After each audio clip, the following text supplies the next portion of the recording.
શિક્ષણ પાયાની જરૂરિયાત. રાજ્ય સરકાર પણ શિક્ષણ પર ભાર મૂકી સર્વ શિક્ષા અભિયાનમાં વિદ્યાર્થીઓના ઉત્કર્ષ માટે કરોડો રૂપિયાનો ખર્ચ કરી રહી છે. પરંતુ સુરત જિલ્લા પંચાયતના દર્શન નાયકે કરેલી આરટીઆઈની માહિતીમાં કેટલાક આંકડા સરકારના દાવાઓની પોલ ખુલી રહ્યા છે. આપને કહી દઈએ કે જિલ્લાના 9 તાલુકામાં 982 પ્રાથમિક શાળાઓ આવેલી છે, જેમાં 10,000થી વધુ બાળકોની સંખ્યામાં ઘટાડો થયો છે. જો વાત કરીએ વર્ષ 2014-15ની તો 1 થી 5ના ધોરણની સંખ્યા 91,110 હતી, જે વર્ષ 2015-16માં ઘટી 74,774 થઈ. 2016-17માં 72,038 અને વર્ષ 2017-18માં 71,396 થઈ. ધોરણ 6 થી 8ના આંકડા પર નજર કરવામાં આવે તો વર્ષ 2014-15માં 52,853 હતી, જેમાં ઘટાડો થતા વર્ષ 2015-16માં 44,930 થઈ.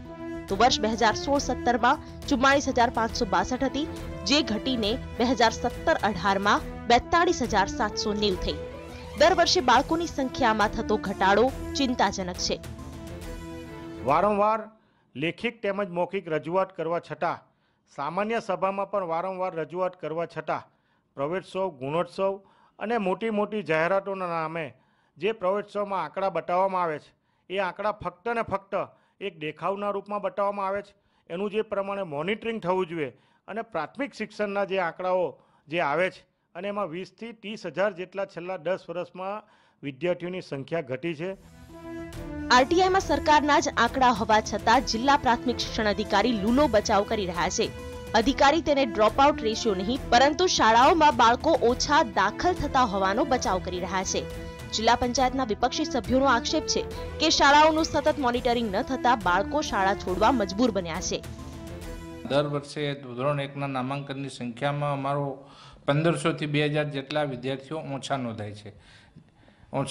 એટલે દર વર્ષે એ 1,500 જેટલા વિદ્યાર્થીઓને ઘટ પડતા હોય, એટલે ટોટલ વિદ્યાર્થીઓની જે અમે સંખ્યા આપીએ છીએ એની સંખ્યામાં મારો ઉત્તર 1,500 થી 2,000ની સંખ્યાનો ઘટાડો થયો છે, જેને આપ ડ્રોપ આઉટ કહો છો, પણ એ ખરેખર ડ્રોપ આઉટ રેશિયો નથી.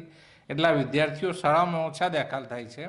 TV9 ગુજરાતીની YouTube ચેનલને સબસ્ક્રાઇબ કરો અને બેલ બટન જરૂરથી દબાવો, જેથી દરેક વિડીયોના નોટિફિકેશન તમને મળતા રહે. આમ અહીં સવાલ એ ઉઠે છે કે સરકારી આંકડાઓમાં વિદ્યાર્થીઓની ઘટ હોવા છતાં પણ શિક્ષણ વિભાગ કેમ કોઈ પગલાં નથી લેતું?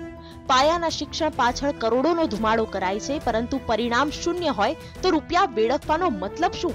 જો કે દિન પ્રતિદિન પ્રાથમિક શાળાઓની સંખ્યામાં ઘટાડો અને ખાનગી શાળાઓને આડેધડ અપાતી મંજૂરી શિક્ષણનું ખાનગીકરણ કરી રહી છે, જેના પર અંકુશ લાદી પ્રાથમિક શાળામાં જ ભણતર અને સારા શિક્ષકોની વ્યવસ્થા ઊભી કરી શિક્ષણનું સ્તર સુધારવા સરકારે પ્રયાસ કરવા જોઈએ. Bureau report, TV9. TV9 ગુજરાતીની YouTube ચેનલને સબસ્ક્રાઇબ કરો અને બેલ બટન જરૂરથી દબાવો, જેથી દરેક વિડીયોના નોટિફિકેશન તમને મળતા રહે.